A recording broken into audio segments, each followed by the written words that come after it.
د دعوت او تبلیغ سره وابسته ورونو چا چې سي روزه لګولې ده چا چې چله لګولې ده چا باندې چې الله رحم کړی دی سلور میاشتې لګولې دي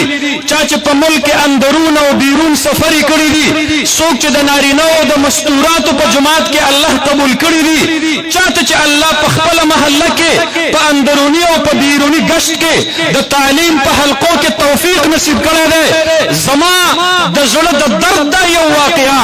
دا تاسو په خپل غوږونو باندې په توجه سره واورئ شیخ الحدیث مولانا محمد زکریا رحمت الله علیه پاکستان ته تشریف راوړو د تقسیم نه وروسته او مولانا احمد علی لاہوری رحمت الله علیه د هغې سره تشریف فرما دی د مولانا احمد علی لاہوری رحمت الله علیه مخې ته په ټیبل باندې خواره واره کاغذونه پراته دي پوښتنه ترې کوي وی حضرت یہ بکھرے ہوئے کاغذات کس چیز کے پڑے ہوئے ہیں هغه ورته وایي وی دا فارمونه دي جمعیت علماء اسلام تنظیمي نو شروع ده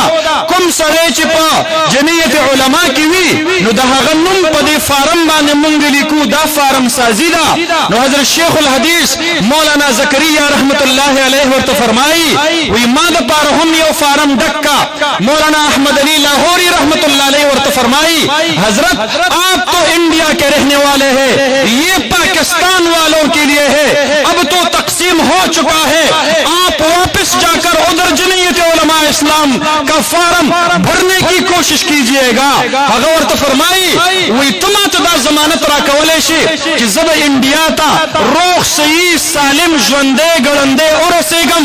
ما د انډیا او د پاکستان سره سویمه ده مجھے انڈیا اور پاکستان سے کیا لینا دینا ہے میرے لیے تو یہ ایک پرچی چاہیے جس میں علماء سے وابستگی کا ثبوت ہو میں قیامت کے دن اس پرچی کو اللہ کے سامنے دکھا سکوں گا اور بیا حضرت مولانا محمد طلحہ کندہلوی رحمت اللہ علیہ فرمائی وی شیخ زکریا رحمت اللہ علیہ چې کله وفات کېدلو مونږ ته وصیت وکړلو چې د جمعیت علماء د فارم هغه ټوکړه زما د کفن د لاندې زما په سینه کېده وی اللہ تب خیم ربا محمد زکریا کے پاس کچھ بھی نہیں ہے بس ان علماء اور درویشوں کا ساتھ دیا تھا اور یہ پرچی اس کے ثبوت کے طور پر لایا ہے جمعیت علماء اسلام منگ خپل ځان د پاره ذریعہ د شفاعت ګڼو